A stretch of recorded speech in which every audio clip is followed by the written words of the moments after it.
শিবিরের নেতাকর্মীদের মারধর, শ্যামনগরে আওয়ামী লীগের সাবেক সংসদ সদস্যের বাড়িতে হামলা ভাঙচুর, সমুদ্র গবেষণা কেন্দ্রের ২ নারী কর্মকর্তা বরখাস্ত, নেতাকর্মীদের নির্যাতনের অভিযোগ তুলে বিচার দাবি আওয়ামী লীগের। এবং সর্বশেষ জানিয়ে দিব, রাষ্ট্রের ছত্রে ছত্রে ফ্যাসিতন্ত্র বিদ্যমান রয়েছে বললেন জুনায়েদ সাকি। শুনছিলেন শিরোনাম, এবারে থাকছে বিস্তারিত। শিবিরের নেতাকর্মীদের মারধর, শ্যামনগরে আওয়ামী লীগের সাবেক সংসদ সদস্যের বাড়িতে হামলা ভাঙচুর। সাতক্ষীরার শ্যামনগর উপজেলায় শিবিরের নেতাকর্মীদের মারধরের জেরে আওয়ামী লীগের স্থানীয় সাবেক সংসদ সদস্য এস.এম. আতাউল হক দোলন ও তার বাবার বাড়িতে হামলা এবং ভাঙচুরের ঘটনা ঘটেছে। গতকাল বৃহস্পতিবার বিকেল ৫:৩০টার দিকে উপজেলার গুমানতলী গ্রামে এ ঘটনা ঘটে। খবর পেয়ে সেনাবাহিনী ও পুলিশ ঘটনাস্থলে গিয়ে পরিস্থিতি নিয়ন্ত্রণে আনে। স্থানীয় বাসিন্দারা জানান, গতকাল দুপুর ১২:৩০টার দিকে শিবিরের ২০ থেকে ২২ জন নেতাকর্মী দাওয়াতি কাজের জন্য সাবেক সংসদ সদস্য এস.এম. আতাউল হকের বাড়ি সংলগ্ন গুমানতলী কামিল মাদ্রাসায় যান। বিষয়টি জানতে পেরে স্থানীয় লোকজন ও মাদ্রাসার ছাত্ররা তাদের বাধা দেন এবং মারধর করেন। শিবিরের নেতাকর্মীদের অভিযোগ, আতাউল হকের ছেলে ফাহিম রাব্বির নির্দেশে তাদের মারধর করা হয়।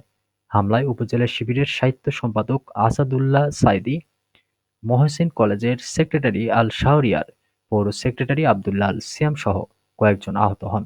তাদের শ্যামনগর উপজেলা স্বাস্থ্য কমপ্লেক্সে ভর্তি করা হয়। স্থানীয় সূত্র জানায়, শিবিরের নেতাকর্মীদের উপর হামলার খবর ছড়িয়ে পড়লে উপজেলার বিভিন্ন এলাকা থেকে শিবিরের কয়েকশো নেতাকর্মী উপজেলা সদরে জড়ো হন। তারা লাঠিসোঁটাসহ বিক্ষোভ মিছিল নিয়ে গুমানতলী গ্রামে গিয়ে আতাউল হক ও তার বাবা জেলা আওয়ামী লীগের সভাপতি এ.কে ফজলুল হকের বাড়িতে হামলা করেন। একপর্যায়ে বাড়ি দুটিতে ব্যাপক ভাঙচুর চালানো হয়। ঘটনার সময় আতাউল হক ও তার বাবা ফজলুল হক বাড়িতে ছিলেন না। সমুদ্র গবেষণা কেন্দ্রের ২ নারী কর্মকর্তা বরখাস্ত।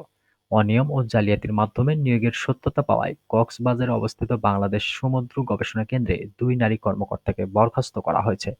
তারা হলেন সিনিয়র বৈজ্ঞানিক কর্মকর্তা সীমা রানী ও মেডিকেল অফিসার ফাতেমা রহমান।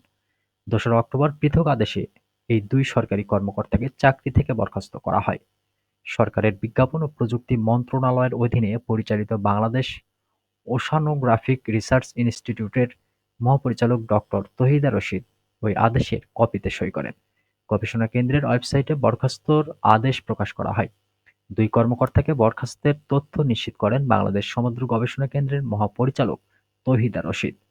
শুক্রবার বিকেলে তিনি গণমাধ্যমকে বলেন, নানা অনিয়ম, দুর্নীতি ও জাল-জালিয়াতির মাধ্যমে ফাতেমা রহমান ও সীমা রানী সরকারি চাকরি পেয়েছিলেন।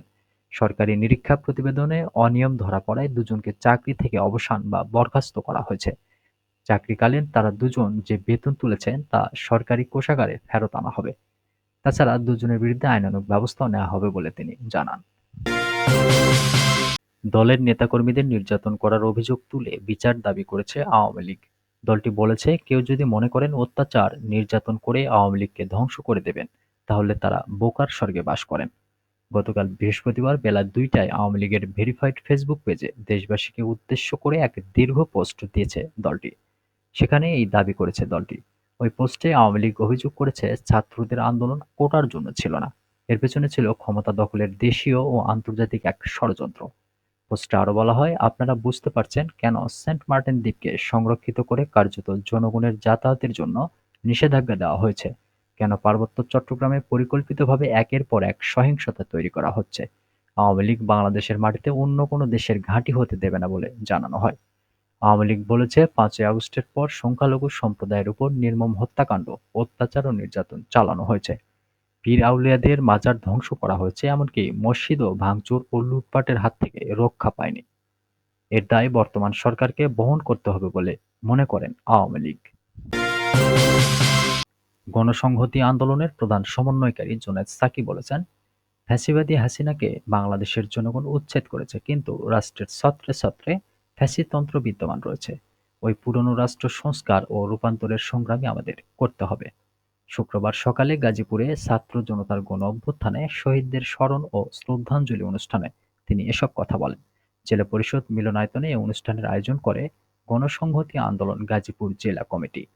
গণ-অভ্যুত্থানের বড় অর্জন আওয়ামী ফ্যাসিতন্ত্রকে হারানো উল্লেখ করে অনুষ্ঠানের জুনায়েদ সাকি বলেন, শহীদদের রক্তের উপর দাঁড়িয়ে এই সরকার প্রতিষ্ঠিত হয়েছে, কাজেই শহীদদের সংগ্রামী আকাঙ্ক্ষার সঙ্গে বিশ্বাসঘাতকতা করা যাবে না।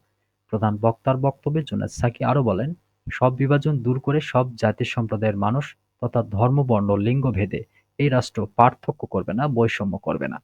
বাংলাদেশ রাষ্ট্রের মূল ভিত্তি হচ্ছে সবাই বাংলাদেশের নাগরিক। এই ভিত্তি ধরে জনগণের ঐক্য প্রতিষ্ঠা করতে হবে। যেভাবে লুটপাট, দুর্নীতি ও দুঃশাসন, স্বৈরতান্ত্রিক ব্যবস্থার মধ্যে ৫৩ বছরে বাংলাদেশ চলেছে যেভাবে, সেভাবে আর চলতে দেওয়া হবে না। শ্রমিকদের নিয়মতান্ত্রিকভাবে দাবি দেওয়া তুলে ধরে জুনায়েদ সাকি বলেন, গাজীপুরসহ দেশের বিভিন্ন জায়গায় গার্মেন্টসে যে আন্দোলন এবং গোলমেলে পরিস্থিতি চলছে, সেখানে জরুরি ভিত্তিতে শৃঙ্খলা আনতে হবে। গার্মেন্টস নিয়ে দেশি-বিদেশি ষড়যন্ত্র করতে দেওয়া হবে না। শ্রমিকরা যাতে সেই ষড়যন্ত্র বুঝে তাদের ষড়যন্ত্র নস্যাৎ করে দিতে পারে, সে বিষয়েও শক্ত অবস্থান গ্রহণ করতে হবে।